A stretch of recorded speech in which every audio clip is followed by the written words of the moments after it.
Helmet போட்டு வச்சிருக்கோம் ரைட்டா, அதுக்கு பாராட்டி உனக்கு அதோட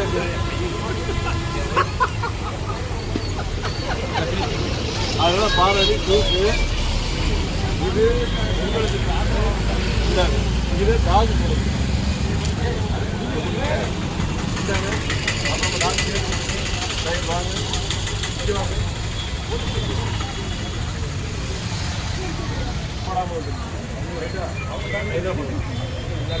அது வெளியே பண்ணி உங்கள் உயிரை பண்ணுறதுனால எங்களுக்கு போலீஸ் இன்னைக்கு அதை வந்து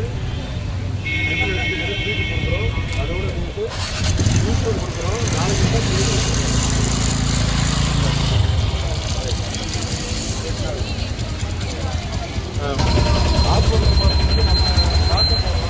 ஒரு கவிதை மாதிரி, காலம் நேரம் பார்க்காமல் உங்களை காவல் காப்பது நாங்கள் தாங்க.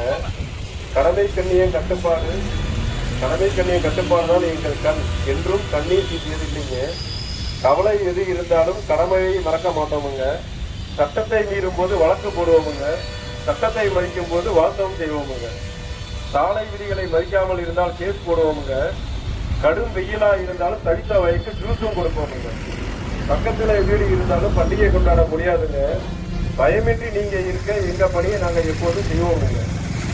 பணியில் இருக்கும்போது பகலோ இரவோ ஓய்வோ உறக்கமோ கிடையாதுங்க. தமிழ் எழுத போறவங்களுக்கு ஏதாவது தேர்வு எழுத போறவங்களுக்கு ஏதாவது பிரச்சனைனா தேடி போய் உதவி செய்வோமுங்க. மழையோ வெயிலோ மாறுகளை குளிரோ எதுக்குமே மறைந்து இருப்பது இல்லைங்க. இயற்கை சீற்றம் எது வந்தாலும் இமையாய் பொதுமலை காப்போமுங்க. சாதி மத பேதமின்றி சமத்துவமாய் உழைக்கிறோம். படாமல் இருக்கும் நடனங்களுக்கு சொந்தக்காரன் இடத்திலே நின்று இறுதி நடக்கும் செஞ்சு நல்லடக்கமும் பண்ணுவோமுங்க. நாங்க கடுமையின்றி பணி செய்தால் களவும் அவலமும் பெருகுங்க. வெள்ளை துணியால் எங்கள் வேலை, அதில் நல்ல தூய்மையும் இருக்குதுங்க. கொஞ்சமாக உரையை பார்த்து கொடுமையும் சொல்லாதீங்க. புரியுதா? கொஞ்சமாக கரையை பார்த்து கொடுமையும் சொல்லாதீங்க. அமைதியும் இங்குண்டு, போராட்டமும் இங்குண்டு. அடங்க போய் அடங்கியதும் உண்டு, அடங்கி போய் அடக்கியதும் உண்டு. மனிதரும் உண்டு, மகாத்மாவும் உண்டு, மகாத்மாவை போன்ற மனிதரும் உண்டு.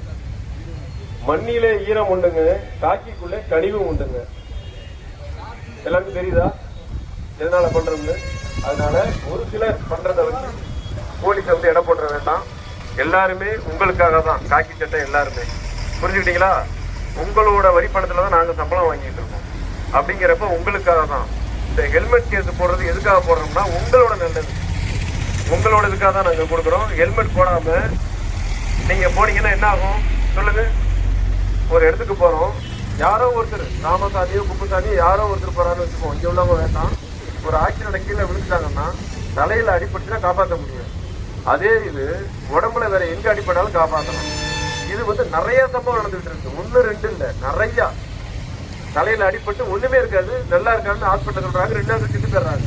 என்னன்னு கேட்டா பிரெயின்ல வந்து ரத்தம் உறைஞ்சி போயிருக்குங்கிறாங்க, கிளாட் ஆயிருக்கிறாங்க பிளட். அதனால தயவு செஞ்சு எல்லாரும் ஹெல்மெட் போட்டு போங்க. இங்க ஒரு 50 பேர் இருக்கீங்க. இந்த 50 பேர் 500 பேருக்கு சொல்லணும். தஞ்சையை பொறுத்த வரைக்கும் யாரும் ஹெல்மெட் இல்லாம போகலை அப்படிங்கிறது எல்லாரும் காலையும் விழணும். இதனாலதான் அடிக்கடி எல்லாருமே கவர்மெண்ட் சொல்றாங்க, கலெக்டர் சொல்றாங்க, டிஐ சார் சொல்றாங்க, எஸ்பி சார் சொல்றாங்க, எல்லாருமே ஹெல்மெட் போட்டு போங்க. இப்போதைக்கு ஹெல்மெட் போட்டவங்க போடாதவங்க எந்த பாகுபாடும் இல்லாம எல்லாருக்கும் ஸ்வீட் வழங்கப்படுகிறது. 500 பேர் 5000 பேர் தயவு செஞ்சு ஹெல்மெட் இல்லாம போகாதீங்க. நன்றி, வணக்கம். பிளே ஸ்டோர் மற்றும் ஆப் ஸ்டோரில் இருந்து பாலிமர் செயலியை QR கோடு மூலம் பதிவிறக்கம் செய்யுங்கள். செய்திகளை உடனுக்குடன் பெறுங்கள்.